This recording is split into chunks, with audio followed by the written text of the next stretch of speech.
सुप्रभातम छात्रों। आज हम कक्षा 7वीं के दूसरे पाठ का आगे का अध्ययन करेंगे। दूसरा पाठ था अभ्यास एव परमो गुरु। पहला पाठ क्या था? बुद्धि एव अस्माकं बलम। दूसरा पाठ का क्या नाम था? अभ्यास एव परमो गुरु। अभ्यास ही हम सबका परम गुरु। इसके विषय में आज पढ़ेंगे आगे आगे की कहानी। तो सबसे पहले शुरुआत करते, शुरू से एक बार देख लेते हैं।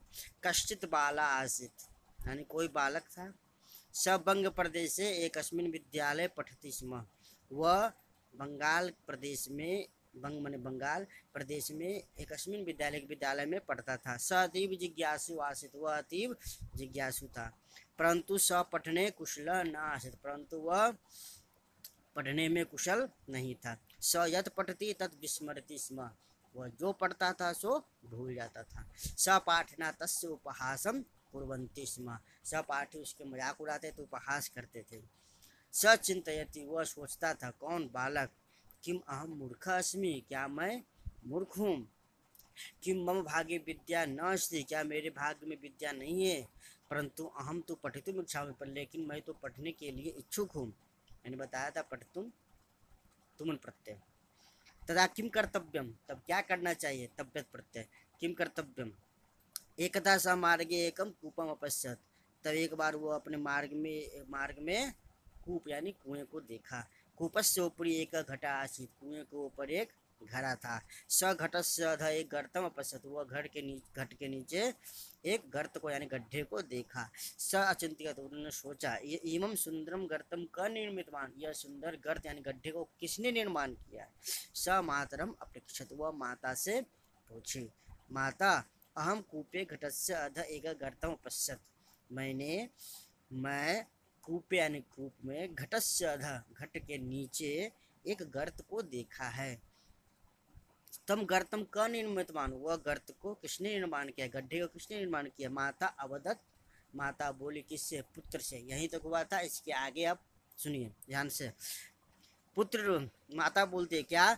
प्रतिदिनम भूयो भूयो घट स्थापनेन स गर्तम निर्मितम, यानी वो प्रतिदिन भूयो भूयो बार बार घट स्थापनेन, वहाँ घड़ा रखने से क्या हुआ? उस गर्त का निर्माण हो गया। किसी ने निर्माण नहीं किया, वो बार बार वहाँ पर घड़ा रखने से, घट मने घड़ा रखने से वो क्या हुआ? स्वयं वो गर्त का निर्माण हो गया। इस माता के वचन सुनने के बाद पुत्र सोचा क्या? स बाला विचार मग्न अवबत, वो बालक विचार करने लगा, सोचने लगा, चिंतन करने लगा, तपस्या करने लगा। क्या कि स अचिंत्य, उन्होंने सोचा, क्या सोचा? यदि भूय भूय घट स्थापनेन पाषाण शिलायाम गर्त अवभत, यानी उन्होंने सोचा यदि भूय भूय, यदि बार बार घट स्थापने के द्वारा, तृतीया स्थापनेन, तृतीया एक वचन, तो उसके द्वारा तृतीया के द्वारा जानते हैं, घट स्थापनेन यानी घट के द्वारा, पाषाण शिलायाम यानी जो पत्थर का शिला है उस पर गर्त, उस पर गड्ढा जब हो जाएगा, अवगत हो चुका है, हो गया है, तदा तब पुनः पुनः पठनेन, हमारे बार बार पठने से यानी पठने के द्वारा, मम मति तीव्रा न भविष्यति, क्या मेरा मति तीव्र नहीं होगा?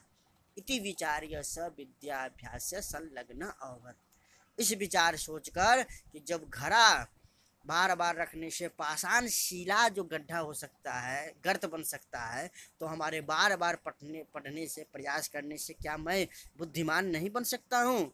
इति विचारे, यह सोचकर स विद्याभ्यास से संलग्न अवगत, यह सोचकर वो विद्याभ्यास में, विद्या प्राप्त करने में वो लीन हो गया, संलग्न मग्न हो गया, पढ़ने लगा, खूब मन लगा के पढ़ने लगा, रोज पढ़ने लगा, अभ्यास करने लगा, रोज रोज जो पढ़ता। स पुनः पुनः पाठना अपठत, वह पुनः पुनः तुरंत बार बार उसको दोहराता, बार बार उसको पढ़ता। पुनः पुनः लेखनस्य अभ्यासम को, सिर्फ पढ़ता नहीं, वो बार बार लेखनस्य, लेखन का भी, अपि मने भी अभ्यास करता। शनै शनै सब बुद्धिमान अवगत, वो धीरे धीरे बुद्धिमान हो गया। कभी भी बालक एक ही बार बुद्धिमान नहीं होता है, कोई भी एक ही बार में सब सफलता नहीं मिल जाती है, हमेशा शनै शनै धीरे धीरे ही सफलता मिलती है, और धीरे धीरे ही आदमी मनुष्य बुद्धिमान बनता है, ज्ञानवान बनता है। तो कभी भी जीवन काल में भी यदि सोचे कि हम एक दिन में वो काम हो जाए तो नहीं, धीरे धीरे सने सने आप उस मुकाम को पा सकते हैं जो आपका लक्ष्य है। परीक्षायाम विशिष्ट स्थानम प्राप्तवान, और वो धीरे धीरे क्या हुआ, परीक्षा में विशिष्ट स्थान यानी सर्वोच्च स्थान प्राप्त किया। अधुना तस्य सहपाठिना तस्य उपासम न कुर्वन्ति स्म, और अब क्या है, अब की स्थिति क्या है कि जो उसके सहपाठी थे, मित्र थे, उसका उपहास नहीं करते थे, अपितु लेकिन आदरम कुर्वन्ति स्म, अब वो आदर करते थे, उसका उपहास नहीं करते थे। सत्यम एव अस्ति, क्या, अभ्यास एव अस्ति परमो गुरु, सत्य ही कहा गया है, अभ्यास ही अस्ति है क्या, परम गुरु, अभ्यास ही आपका परम गुरु होना चाहिए। हमेशा लगातार अभ्यास करते रहना चाहिए, उस अभ्यास से आपको शनै शनै धीरे धीरे आपकी लक्ष्य की प्राप्ति हो जाएगी, यह निश्चित है, इसमें कोई संशय नहीं है। HW में आप शब्दार्थ देख लीजिएगा, दिखा हुआ है, उसको याद कर लीजिएगा। विस्मृतिस्म, भूलता था, गर्तम गड्ढा निर्मितवान बनाया, अधः नीचे भूयो भूयो, बार बार घट स्थापने न घड़ा रखने से, पाषण शिला पत्थर की शिला पर, ठीक ना। तो आप लोग बना के भी दिखाए थे, बहुत अच्छा, सभी लोग ने दिखाया था, और जो लोग नहीं दिखाए वो जरूर दिखाए, वेरी गुड, सभी लोग ने अच्छे दिखाए थे, जो नहीं दिखाए वो फिर से दिखाए लिख के। और जो समझ में ना आए पहले पार्ट से दूसरे पार्ट से जरूर पूछिए। धन्यवाद। जय तु संस्कृतम जय तु भारतम, और घर पर रहिए।